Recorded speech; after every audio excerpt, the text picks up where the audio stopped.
Some sounds follow us for years without permission, until one day they suddenly demand our attention. My name is the Investigator, and today I find myself captivated by a sound so common it often fades into the background of our existence, the quiet, rhythmic clink of change shifting in a pocket. It is a metallic heartbeat that has echoed through the corridors of American history since the first strikes of the press in 1776. But this week, as the cold January wind rattles the windows, that familiar sound has a new weight to it. Something about the sound feels off, sharper, almost impatient, like it's trying to say this moment isn't just another one. We are approaching a milestone that few nations reach with their original blueprints still intact. As I reach into my pocket, I'm not just touching currency. I am touching a tactile timeline, a copper and nickel bridge that connects the flickering candlelight of the past to the neon-lit uncertainty of our current digital age. I recently came across a coin that felt strangely unfamiliar in the palm of my hand, despite its familiar size and weight. It was one of the early releases of the 2026 quarters, a physical harbinger of the official countdown to the United States' 250th anniversary, the Semiquincentennial. As I held it up to the light, watching the winter sun glint off the uncirculated surface, I realized that these are not merely instruments of commerce or pieces of metal to be traded for coffee and newspapers. They don't just buy things, they quietly record what we've tried to become and what we failed to leave behind. From the rugged, hand-stamped bullion of a revolutionary colony to the laser-etched precision of a global superpower, our money tells the story of our aspirations. The 250-year mark, or America 250 as the historians call it, represents a quarter millennium of experiments, failures, and renewals. Looking at the sharp, revitalized features of the founders on this modern coinage, I began to wonder if we are honoring them, or if we are desperately trying to remember who we were supposed to be. To understand the gravity of this moment, you have to try and feel the phantom weight of the year 1776. It was a world of flickering candlelight, scratchy inkwells, and the raw, dangerous scent of revolution hanging in the humid air of Philadelphia. Back then, a coin was a declaration of sovereignty, a middle finger to a distant crown. Now, hold a 2026 coin between your thumb and forefinger and look closely at the date. Between those two numbers lies the entire chaotic, beautiful, and often tragic story of us. It spans the distance from the horse-drawn carriage to the lunar lander. But there's a hidden narrative etched into the new coinage that most people will miss as they absent-mindedly pass it across a grocery counter or drop it into a vending machine. There is a specific secret hidden on the new 2026 dime, a subtle shift in the metal that signals a departure from a century of tradition. It is a change that forces us to look at the face of America and ask if that face still represents the soul of the people walking the streets today. For 80 years since the end of the Second World War in 1946, the American dime has carried the steady, familiar profile of Franklin D. Roosevelt. For generations of Americans, Roosevelt's dime was more than just 10 cents. It was an anchor for the greatest generation, a silver-colored symbol of stability and the triumph of democracy over the darkest forces of the 20th century. This is why any discussion about altering the imagery of America's coinage carries such immense emotional and political weight. It isn't just about aesthetics, it's about whose legacy we choose to carry in our pockets every day. When we change a coin, we are essentially editing our national memory. Some argue that we must keep these faces to tether ourselves to our victories, while others believe that a stagnant image leads to a stagnant imagination. This tension raises a deeper, more haunting question that I find myself pondering under the starlight. How much of our personal and national identity is inextricably tied to the inanimate icons we carry, and what happens to that identity when the icons finally change? The decision currently being debated by the U.S. Mint and historians looks even further back than the mid-century stability of the 1940s. For the 2026 Semiquincentennial, designers have moved away from the recent tradition of featuring presidents and generals, opting instead to revisit a radical, older concept known as emerging liberty. This figure isn't a politician or a historical figure bound by the flaws of their time. She is a personification of a restless, living idea. On the new designs, her hair flows freely in what the Mint's lead artists describe as the winds of revolution, and she wears a simple, humble liberty cap. This design choice is a deliberate, poetic echo of the very first American coins minted in the 1790s, before the nation became obsessed with the cult of personality. By choosing liberty over a specific leader, we are being asked to look past the men who built the house, and instead look at the foundation they built it upon. It is a choice to return to the abstract, to the starlit dream of what a human being can be when they are truly free from the weight of the past. It's a strange paradox, isn't it? To move into the deep, uncertain future of 2026, the United States Mint decided to reach back, not just a few decades, but all the way to the raw, unpolished 1790s. After 80 years of seeing the steady, stoic face of Roosevelt on the dime, we are suddenly introduced to emerging liberty. She isn't a statue, she is movement. She looks unfinished on purpose, like freedom itself, still arguing with itself, still figuring things out. The choice to bring back her flowing hair and the Liberty cap suggests a profound cultural realization that to find our way forward in an era of digital noise and social division, we have to remember how we felt when the ink on the Declaration was still wet. It is a reversal of perspective, asking the modern American to stop looking at history as a closed chapter and start seeing it as a recurring dawn. This coin in your hand is a mirror, reflecting a time when liberty was a dangerous, exhilarating experiment rather than a guaranteed right. It reminds us that the foundation of the 250-year journey wasn't built on stability, but on the courage to be unsettled.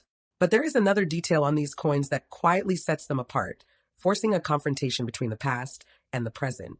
If you tilt a 2026 coin into the evening light, you may see a dual date separated by a small, elegant tilde. This is a deliberate aesthetic and historical collision.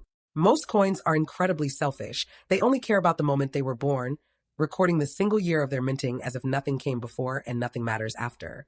However, the dual date demands that we acknowledge a span of 2.5 centuries in a single glance.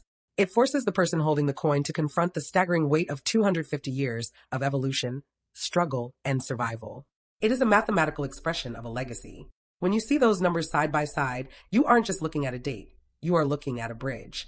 The tilde between the years acts as a thread, sewing together the world of horse-drawn carriages and the world of artificial intelligence. It is a confrontation with our own mortality, reminding us that we are merely the current keepers of a torch that was lit long before our ancestors even dreamed of this land. The rarity of this design choice only deepens its significance.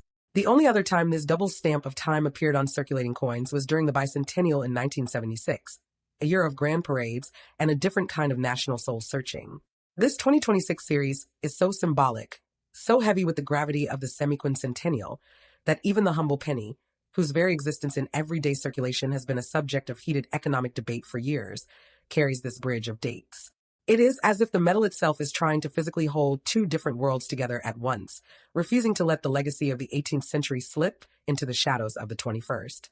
There is something poetic about the fact that even as we move toward a cashless society, where transactions are invisible pulses of data, the government felt the need to strike these dates into cold, hard copper and nickel.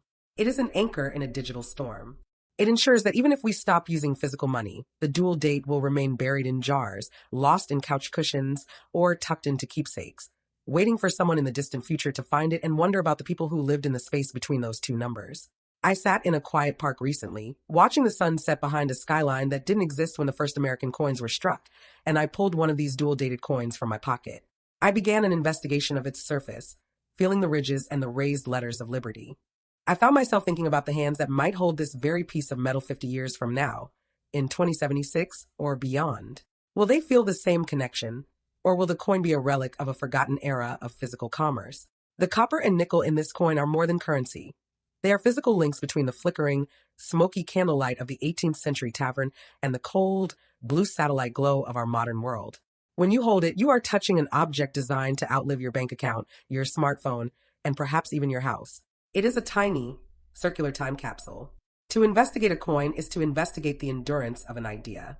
It makes you realize that while our technology has changed beyond recognition, the basic human desire to possess something of value, something that marks our place in the long line of history, remains entirely unchanged. We often think of history as a series of heavy, leather-bound books sitting on a high, dusty shelf in a library we rarely visit. We think of it as something that happened to people in black and white photos. But the truth reflected in these 2026 coins is that history is actually in our pockets. It's in the grocery line when you count out your change. It's in the ceramic jar on your dresser where you empty your pockets at the end of a long day. When we look at emerging Liberty on the new dime, with her hair blowing wildly in an invisible gale, we aren't just looking at a clever design choice by a modern artist. We are looking at a mirror. We are looking at a reminder that the winds of revolution never actually stopped blowing. They are blowing through our politics, our technology, and our hearts today just as fiercely as they did in 1776. This starlit memory isn't just about the past. It's about the fact that we are the emerging liberty of our own time. We are the ones currently walking the bridge between the dates. And as the coins clink in our pockets, they sing a song of continuity, telling us that as long as we carry the memory, the fire of the beginning will never truly go out. As the dawn of the 250th anniversary finally breaks across the horizon, a phenomenon we've come to call the shadow of the 250th begins to stretch over every corner of American life. It is not a dark shadow, but a long, reflective one, the kind of shadow cast by a setting sun that forces us to look at how far we've traveled from the morning of our inception. When you reach into your pocket today and hear that distinct, metallic clink of the new 2026 circulating coins, you must realize that you aren't just hearing the sound of modern currency or a medium of exchange. You are hearing the rhythmic, percussive heartbeat of a 250-year-old experiment that refused to die. This is the climax of our collective journey, a moment where the pressure of the present meets the echoes of the past. We are standing at a crossroads, looking back at our original, raw, and often bleeding definition of freedom to see if it still fits the sophisticated, digital, and divided world we've built for ourselves.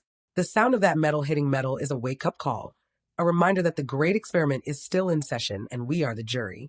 In this grand narrative of a nation, the dual date etched into the 2026 coinage acts as a literal, tangible bridge between two vastly different dimensions of time. On one side of that small tilde sits 1776, a world of candlelight, inkwells, and the terrifying uncertainty of a revolution. On the other side sits 2026, a world of satellite constellations, artificial intelligence, and a complexity that our ancestors could never have dreamt of in their wildest visions. This dual stamp serves as a profound resolution to our modern anxiety, reminding us that while the tools of our existence have shifted from muskets to microchips, the human heart beating at the very center of the American story remains unchanged. We still find ourselves seeking the same elusive liberty. We still place an immeasurable value on the quiet, simple dignity of a life well lived and a voice well heard.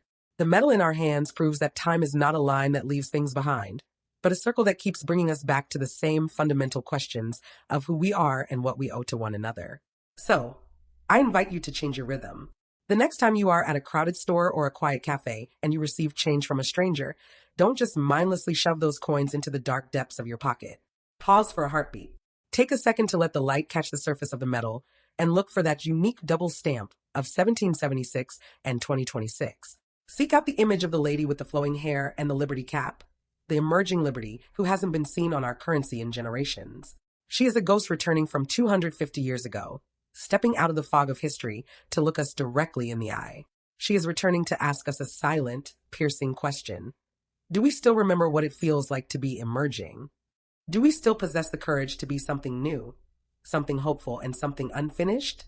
This new perspective allows us to see our pockets not just as containers for wealth, but as small, portable galleries of our national soul, carrying the weight of our highest aspirations in the palm of our hand. There is a profound, soul-stirring warmth in the realization that we are not drifting alone in the void of the present. We are part of a long, unbroken, and resilient chain of humanity. Each 2026 coin, with its weight and its luster, serves as a tiny, individual anchor. It keeps us grounded in the rich soil of our history, even as the winds of an uncertain future threaten to blow us off course. As you roll the coin between your fingers, you feel the texture of a story that belongs to you, just as much as it belonged to the pioneers and the protesters who came before. It is a physical reminder that no matter how much the landscape of the world changes, no matter how much technology alters the way we speak or work, the foundational values of grace, redemption, and basic humanity are as solid and enduring as the nickel and copper in your hand. This is the emotional core of our memory, the understanding that we are the stewards of a flame that has been passed through a million hands to reach our own. As I sit here and place my own 2026 quarter back into my pocket, the sound it makes against the other coins is familiar, a sound I've heard my entire life, and yet it feels entirely renewed. It's a quiet, unassuming sound, but if you listen with your heart instead of just your ears, it tells a story that began in a room in Philadelphia long ago and is still being written by your actions today.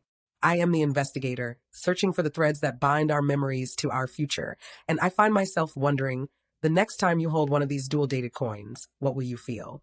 Will you feel the heavy, sobering weight of those 250 years of struggle and triumph, or will you feel the incredible, soaring lightness of the liberty it still promises to every generation? The coin doesn't decide anything, but it does ask whether you're paying attention. Until next time, stay curious, stay reflective, and above all, Keep listening to the stories the world is trying to tell you in the smallest of ways.